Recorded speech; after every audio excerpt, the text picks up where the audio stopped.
আম্বেদকরকে নিয়ে বিরূপ মন্তব্যের প্রতিবাদে তৃণমূলের ধিক্কার মিছিল ফলতি বেলিয়াঘাটা অঞ্চলে। ভারতের সংবিধান প্রণেতা আম্বেদকরকে নিয়ে কেন্দ্রীয় স্বরাষ্ট্রমন্ত্রী অমিত শাহের বক্তব্যের প্রতিবাদ জানিয়ে রাস্তায় নামলেন তৃণমূল কংগ্রেসের নেতা কর্মীরা। ফলতি বেলিয়াঘাটা সহ বিভিন্ন এলাকায় প্রতিবাদ মিছিল করে কেন্দ্রীয় স্বরাষ্ট্রমন্ত্রীর পদত্যাগের দাবি জানান তৃণমূল নেতৃত্ব। স্বরাষ্ট্রমন্ত্রী অমিত শাহের পদত্যাগের দাবি তোলেন বারাসাত ২ নম্বর পঞ্চায়েত সমিতি সহসভাপতি মেহেদী হাসান ও ফলতি বেলিয়াঘাটা গ্রাম পঞ্চায়েতের উপপ্রধান নাজিবুর রহমানের নেতৃত্বে। শাসনে বেলিয়াঘাটা ব্রিজ থেকে বেলিয়াঘাটা কাঁচকল মোড় পর্যন্ত ধিক্কার মিছিল করে বারাসাত ২ নম্বর ব্লকে ফলতি বেলিয়াঘাটা অঞ্চল তৃণমূল কংগ্রেস। মিছিল শেষে কাঁচকল মোড়ে একটি প্রতিবাদ সভা করে। পঞ্চায়েত সমিতির সহসভাপতি মেহেদী হাসান বলেন, অবিলম্বে স্বরাষ্ট্রমন্ত্রীকে গ্রেপ্তার করতে হবে, না হলে আগামী দিনে বৃহত্তর আন্দোলনে নামবেন তারা। উপপ্রধান নাজিবুর রহমান বলেন, দেশনেত্রী মমতা বন্দ্যোপাধ্যায়ের নির্দেশে আজ আমরা পথে নেমেছি।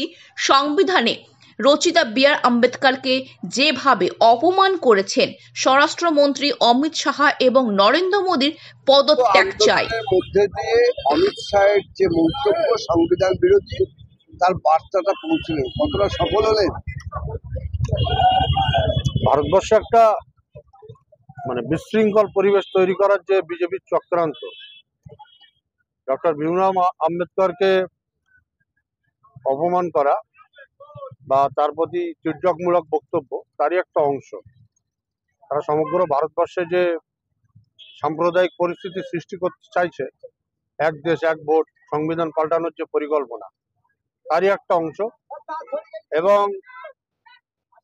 প্রথমের মতোই সারা ভারতবর্ষের অনেক নেতা নেত্রী যেরকম বিরোধী করেছে, মমতা বন্দ্যোপাধ্যায় সবচেয়ে বেশি তীব্রভাবে বিরোধিতা করেছে এবং আমাদেরকে নির্দেশ দিয়েছে পথে নামতে। সেই পথে নামার আজকে শুরু। আগামী দিন যদি স্বরাষ্ট্রমন্ত্রী নিঃশর্ত ক্ষমা না চায়, তাহলে দল যেভাবে বলবে আরো তীব্রভাবে এই আন্দোলনকে বাস্তবায়িত করা হবে আগামী। কখনো সংবিধান এবং কখনো মনীষীদের উপর আক্রমণ করা হয়েছে। এর আগে দেখা গেছিল যে বিদ্যাসাগরের উপর তার মূর্তি ভাঙচুর করা হয়েছিল। অমিত শাহ অ্যাকচুয়ালি বিজেপির বা আরএসএস এর কালচারই এটা। ওদের তো স্বাধীনতা সংগ্রামে একজন লোকও দেখাতে পারবেন না যারা আরএসএস করতো বা সংঘ পরিবারের কেউ এরকম আছে, এরকম কেউ নেই। তো বিজেপি এই মনীষী সম্পর্কে বা এই সম্পর্কে ওদের ধারণাই নেই। কে মনীষী কে কি সেটা ওরা জানে না। সেই জন্য তাদের মনীষীকে অপমান করতে বা বাবা সাহেব আম্বেদকরকে অপমান করতে 1 সেকেন্ডও সময় লাগে না। ওটা এদের কালচার। এই মিছিলে বার্তা হলো মূলত আমরা বারাসাত ২ নম্বর ব্লক তথা ফলতি বেলিয়াঘাটা অঞ্চল তৃণমূল কংগ্রেসের পক্ষ থেকে কেন্দ্রীয় সরকারের বিরুদ্ধে আমাদের প্রতিবাদ মিছিল।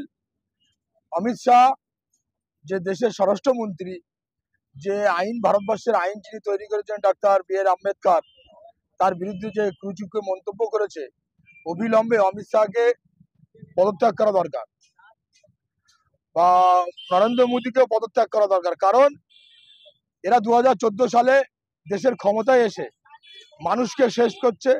যারা সংবিধান রচনা করেছে তাদের বিরুদ্ধে মন্তব্য করছে, মহিলাদের উলঙ্গ করে রাস্তায় ঘোরাচ্ছে।